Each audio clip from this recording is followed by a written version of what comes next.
Hi everybody and welcome to a grimdark future firefight battle report. This time a 250 point match between the Soul-Snatcher cults and the Orcs. Sergeant Elias and his squad of Blood Brothers and Lieutenant Armando and the Dark Brothers patrol the unstable Legatos Sector. Their orders are to salvage artifacts and valuables from the planets, yet stable enough to land on. High Command has knowledge of an industrial complex on the surface of Buruc IV with several interesting materials, and spy drones have been sent from the patrol shuttle to the surface. The brothers ready themselves to infiltrate the complex, but suddenly Sergeant Elias orders his brothers to wait. The drone footage reveals heavy enemy presence. The valuable materials have caught the attention of both the Soul-Snatcher cults and the Orc Marauders. They face each other in a fight to establish themselves in the complex. And for now, the brothers will watch. The Soul-Snatcher cults are under the command of a cult leader armed with burst pistol, and he has a tough value of 3. He has 2 neophytes with him, one with mining laser and one with grenade launcher, and then 2 acolytes, one with pistol and toxic whip limb, and one with pistol and mutant claw, and finally 2 Soul-Snatchers. All of them have the scout ability. The acolytes and the Soul-Snatchers also have strider, and finally the Soul-Snatchers are fast. A boss leader is in charge of the Orcs. He has a tough value of 3, he has regeneration, and he's armed with a carbine with rocket mod. Then 2 regular Orcs, one with carbine and heavy flamer mod, and one with carbine. Then 2 commandos, one with pistol and ultra axe, and the other one the same. Finally, 2 specialist Orcs, one with flamethrower and one with rocket launcher. And all the Orcs are bad shots and furious. The commandos have stealth and strider, and the specialists have relentless. The Orcs will approach from the south and deploy in the red deploy zone, and the Soul-Snatchers in the blue one. And then every second round, an event card will be drawn in this battle and resolved to see what happens. And the Orcs will wield the green dice and the Soul-Snatchers the purple dice. So let's roll off to see who will activate first. And that looks like a win for the Soul-Snatcher cult. They will begin in the first round.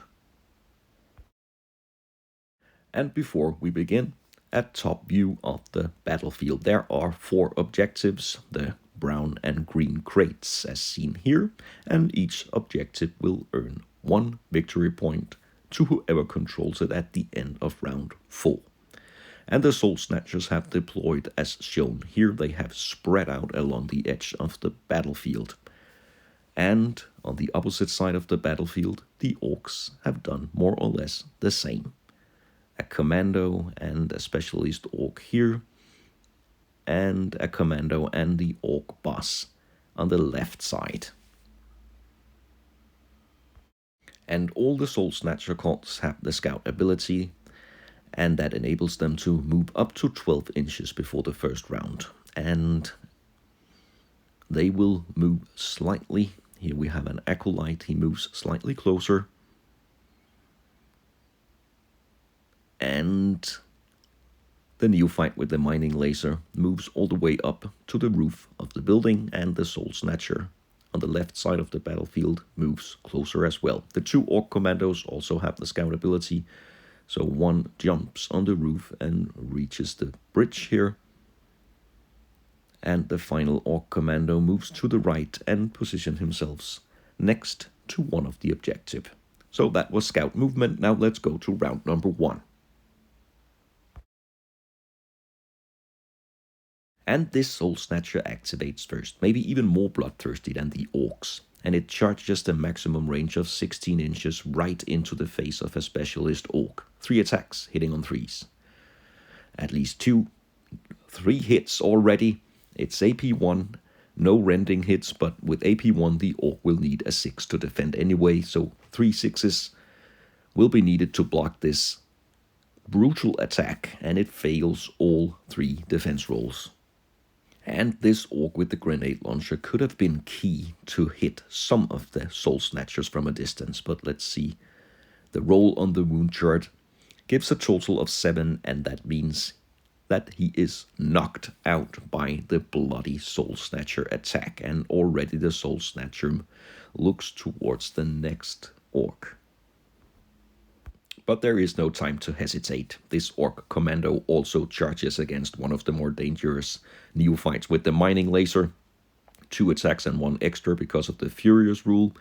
The Orc will hit on a 4, so only 1 hit out of the 3. And the Ultra Axe is AP1 and rending, so the neophyte fails the defense roll and goes down with 1 wound.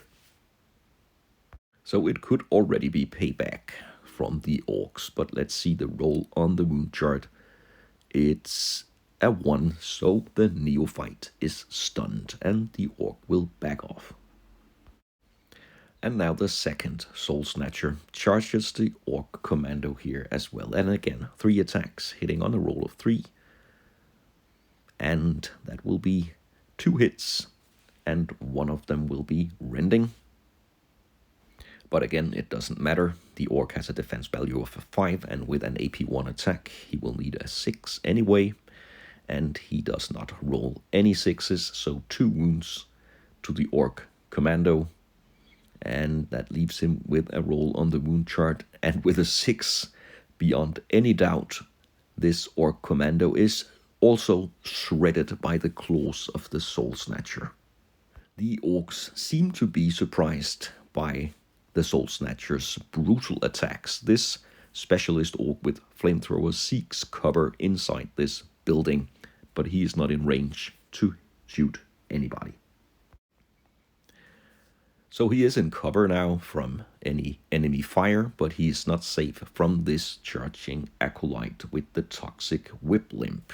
2 attacks, hitting on a roll of 4.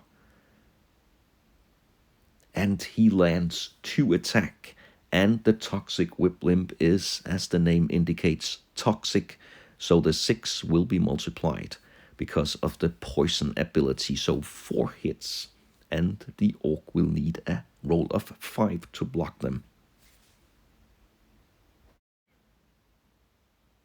And that is a decent roll, but he fails 1 out of the 4 attacks, and that means the Orc takes 1 wound and goes down as the 3rd Orc already here in the first round. But can he survive the roll on the wound chart? Yes, he can barely. He is stunned, but still in the fight, and the acolyte backs off 1 inch. The Orc with the carbine and the heavy flamer mod moves towards the objective. He has 2 carbine shots and 6 shots with the flamer against the Soul-Snatcher. And he shoots equally bad with all of them, so he needs 5s to hit. But at least he hit something, 1 with the carbine, and so far 2 with the flamer. 1 of the dice disappeared behind the building, so we'll get that one out as well. And that one is a 5, so 3 flamer hits and 1 with the carbine. The flamer has an AP1, so the Soul-Snatcher will defend the carbine shot with a roll of 4.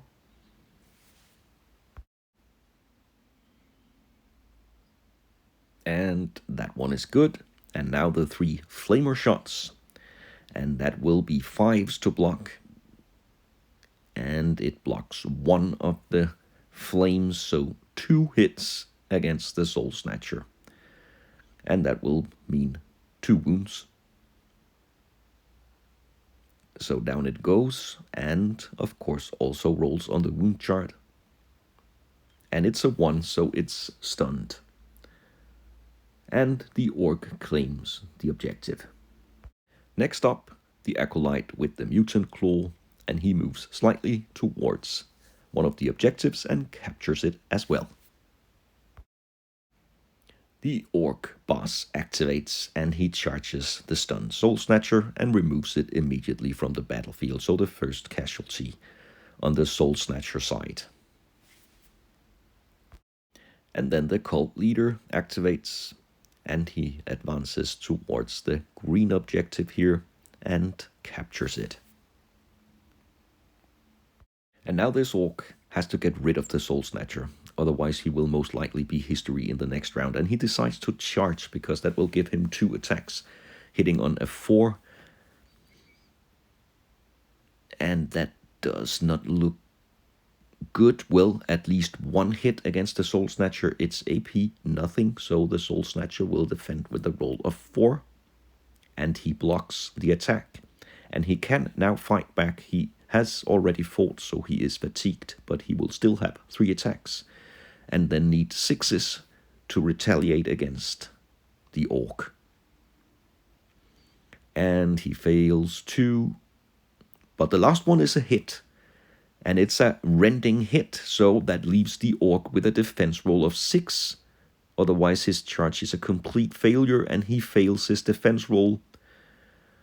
That looks really, really bad for him and the orcs. And what about the roll on the wound chart? He is stunned, but I wouldn't be in his position in front of a Soul-Snatcher like this. In the observation tower here, the neophyte with the grenade launcher aims at the roof to hit the commando. But it's a tricky shot, because he has the stealth ability. But he rolls a 6, so he, of course, hits with his grenade launcher. It has the blast ability, but it will only be able to deal 1 wound to the model. And he has to come up with a good defense roll. And that's exactly what happens. He blocks the attack. And final activation is the neophyte with the mining laser. He gets back up on his feet. And that concludes the first round of this rather brutal battle. The Soul-Snatcher cults control 2 objectives and the Orcs control 1. But more importantly, the Orcs have lost several units already here in the first round of the battle. The Soul-Snatcher cults have lost 1. Let's proceed to the second round. And before the second round begins, let's draw an event card and see how that affects the fighting forces. And this one is Trembling Ground. And that means every time a unit wants to move, it must roll a d6, and on a roll of 1, it's not able to move anywhere.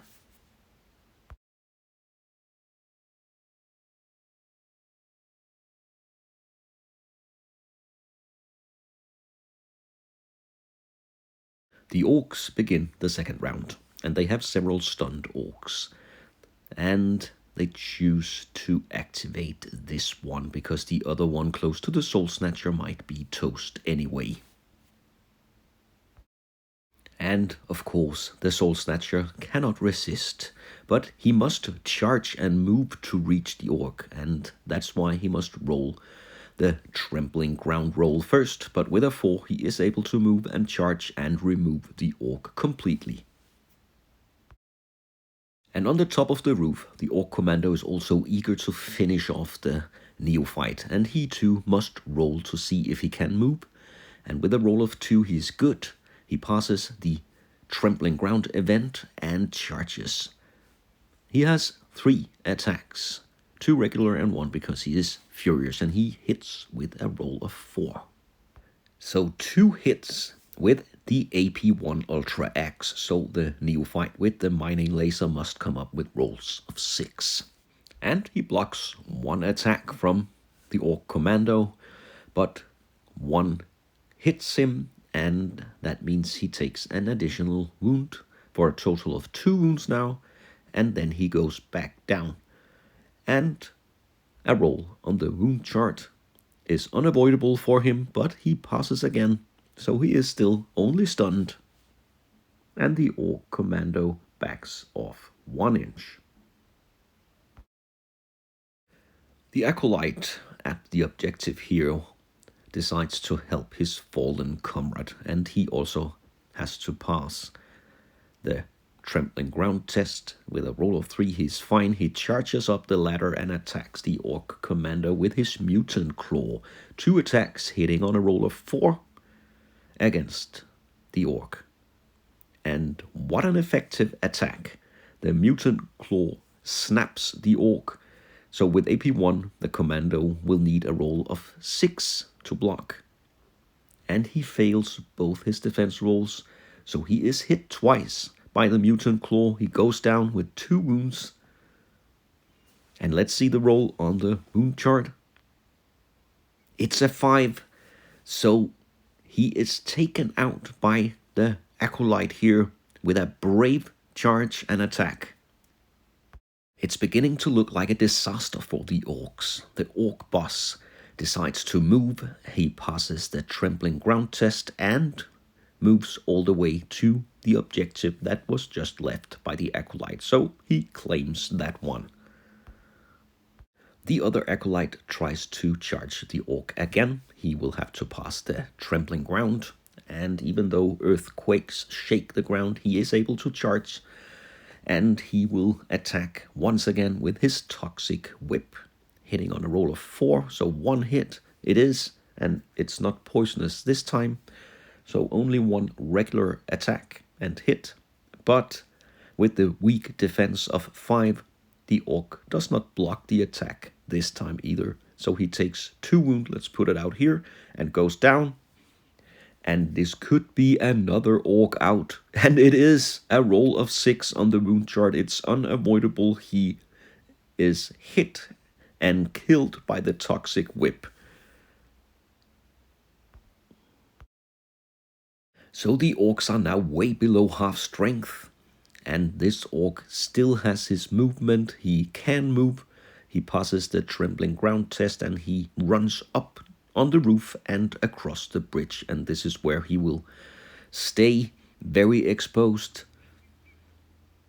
And then the next activation is the mining laser neophyte. He gets back up on his feet.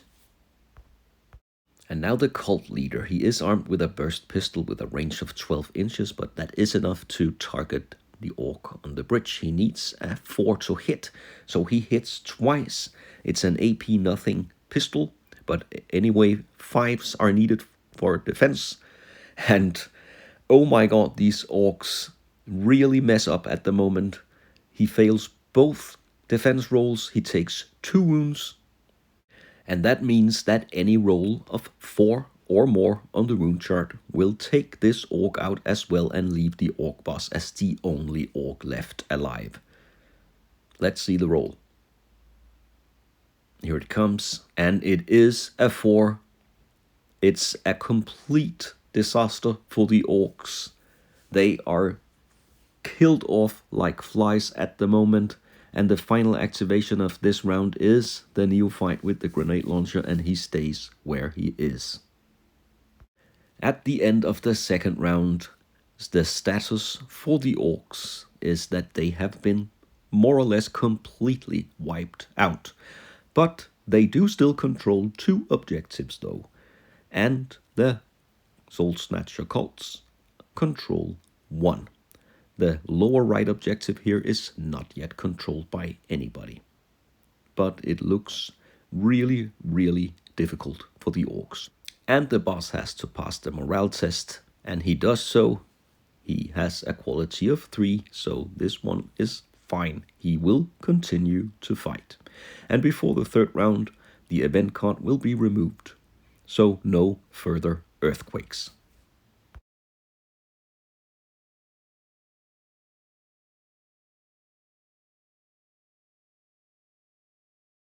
It's all or nothing for the orc boss, and he of course decides to charge the 2 Soul-Snatcher cults on the roof. He will be able to attack them both because they are so close together. He has 3 close combat attacks and he divides them with 2 attacks against the acolyte and 1 against the neophyte with the mining laser. He hits on a roll of 3. And he hits one of the attacks against the acolyte, and he also hits one of the attacks against the neophyte. The attacks are AP nothing, so the neophyte here will begin with a defense roll. He will need a 5, and he fails, so he goes down with his 3rd wound now. And then the acolyte will be next, and he also needs a defense roll of 5 to block the orc boss attack. And he blocks, so he's not hit. So partly successful, the Orc took down the neophyte, and this time he rolls too high on the wound chart, so he leaves the battle. Pretty good by the Orc, but not good enough. Now the Acolyte can attack back with his mutant claw. 2 attacks back against the Orc, hitting on rolls of 4. And his claw again finds the target. 1 hit against the Orc. It's AP1, so he will have to roll a 5. And he does. So he's unharmed.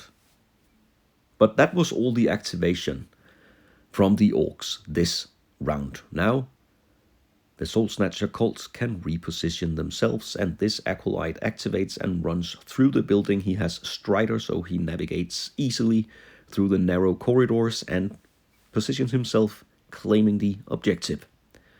And the Soul-Snatcher activates next, and it does not care for objectives. It cares only for blood, so it rushes up on the roof and across the bridge. And the neophyte with the grenade launcher makes a strategic move, hiding behind the pipes here and closing in on the 4th objective. The Acolyte with the mutant claw has already fought, but he can still fire his pistol, and he will hit with a roll of 4. And that means the Orc boss will need a 4 to defend, and he also blocks the shot. And last activation of the 3rd round is the cult leader. He rushes in behind the building here in cover and out of line of sight of the Orc boss. But he still holds the objective, even though he just left it. And that means the Soul-Snatcher cults control 2 objectives, and the Orc boss still controls 1. And only the Orcs are still below half strength, so the Orc boss will have to pass a morale test again. And with a roll of 2, he fails the morale test, and he decides to leave while he's still alive, and no one can blame him. I guess I would have done the same. But that leaves the victory to the Soul-Snatcher cults, and it's a huge win. They more or less eliminated all the Orcs, and they claimed the objectives as well.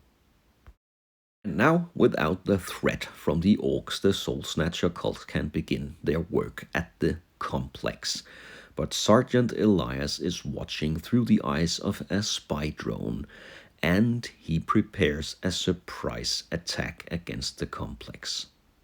We'll see in a future battle report what happens. So thanks a lot for watching along. I hope you'll join me for future Bat Rips.